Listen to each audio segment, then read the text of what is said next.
Are गए जब त्रिभुवन राया, समुद्र पर सेतु मैं ही बनवाया।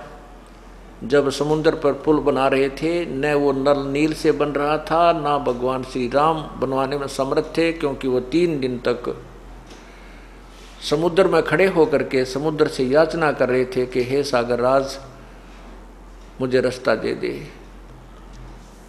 तब समुद्र ने एक विपर रूप धारण किया और बाहर आया, आकर के कहा प्रभु आप ऐसा काम करो, लाठी भी ना टूटे और सर्प भी मर जावे, आप मुझे जलाओ मत, क्योंकि भगवान श्री राम ने अग्नि बाण निकाल कर समुद्र को जलाना चाहा था।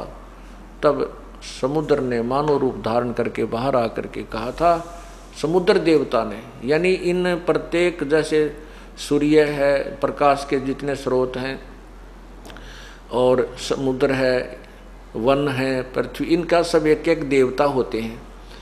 वो जल देवता नहीं है, उस जल का कंट्रोलर, जैसे सिंचाई विभाग में चीफ इंजीनियर होते हैं, कंट्रोलर होते हैं, ऐसे वो देवता प्रकट हो गया उनके सामने आकर। तब उन्होंने बताया था कि आपके सेना में नल और नील नाम के 2 सैनिक हैं, इनके हाथ में शक्ति है। वो शक्ति नल नील को कैसे प्राप्त हुई थी डिटेल में तो आगे बताऊंगा, केवल एक संकेत आपको देता हूं। पहले ये भूमिका बना रहे हैं इस सत्संग की।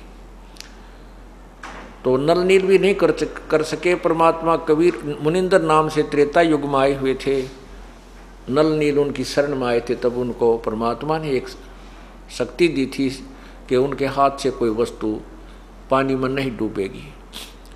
तो नल नील भी उस दिन अभिमानी बन गए थे, तो भी तभी परमात्मा ने स्वयं जा करके एक अक्षेत्र के पहाड़ के पत्थरों को हल्का कर दिया था अपनी शक्ति से।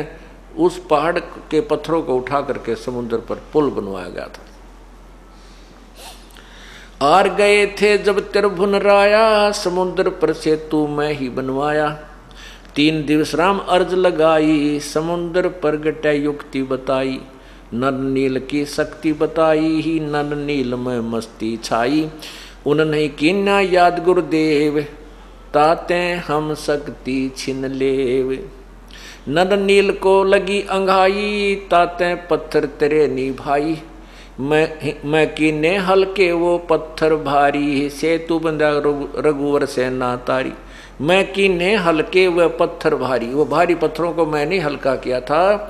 तब सेतु बांध रघुवर सेना तारी। तब उन हल्के हुए पत्थरों से समुद्र के ऊपर पुल बनाकर रघुवर यानी भगवान श्री राम ने सेना को पार किया। लीने चरण राम जब मोरे, लक्ष्मण ने 2 कर जोड़े। जब वो पत्थर हल्के हो गए और तैरने लगे, परमात्मा पूर्ण ब्रह्म जी कहते हैं कबीर जी कि जब मुनिंद्र रूप में मैं संत रूप में आया था, ऋषि रूप में, तब श्री राम ने मेरे चरण लिए और लक्ष्मण ने दोनों हाथ जोड़कर मेरे से मेरी प्रशंसा की, बधाई दी, धन्यवाद किया। लीने चरण राम जब मोरे, लक्ष्मण ने 2 कर जोड़े। दोनों बोले एक विचार, ऋषिवर तुम्हारी शक्ति अपार। दोनों भाई राम और लक्ष्मण ने कहा कि हे ऋषिवर तेरी शक्ति अपार है। दोनों बोले एक विचार, ऋषिवर तुम्हारी शक्ति अपार। हनुमान नतमस्तक होया, अंगद सुग्रीव ने मान्या लोहा। कहते हनुमान जी भी नतमस्तक होए जब ऐसी लीला देखी। और अंगद जैसे महाबली जिन्होंने रावण के दरबार में अपना पैर रख दिया था कि अगर तू तेरे कोई योद्धा है तो मेरे पैर ने हटा दे। कहते हैं रावण की सारी सेना लगी थी तो भी उसका पैर नहीं हटा था, डगमग नहीं हुआ था, टच से मस नहीं हुआ। ऐसे महाबलियों ने, सुग्रीव जैसे विद्वान ने भी कहते हैं मेरा लोहा मान्या, अर्थात मेरी महिमा से प्रभावित हुए, मेरी शक्ति से प्रभावित हुए। परमात्मा स्वयं बता रहे हैं कबीर जी। हनुमान नतमस्तक होया, अंगद सुग्रीव ने मान्या लोहा। सेतु बंद का भेद न जाने भाई, सोके देने राम बड़ाई। सेतु बंद का मर्म न जाने भाई, यानी इसकी वास्तविकता परिचित नहीं है और केवल कहते हैं श्री राम ने पुल बना दिया। श्री राम जी ने तो पुल नहीं बनाया, क्योंकि उन्होंने तो समुद्र से याचना की, समुद्र ने आके नल नील का नाम लिया। नल नील ने कोशिश की, क्योंकि उस दिन उन्हें अभिमान हो गया, उनके हाथ से वो पत्थर नहीं तरे। फिर स्वयं परमात्मा को याद किया, प्रकट हुए और उनका पत्थर हल्के किए गए, तो वो पुल बनाया। रामचंद्र कह कोई शक्ति नारी, जिन ये रची सृष्टि सारी।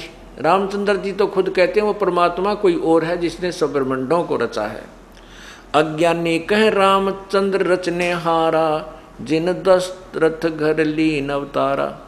ऐसी भूल पड़ी धर्मदासा, यथार्थ ज्ञान न किसी ही पासा। ऐसी भूल पड़ी धर्मदासा, कबीर परमेश्वर ने धर्मदास नाम के अपने एक भक्त को ये सब बताई।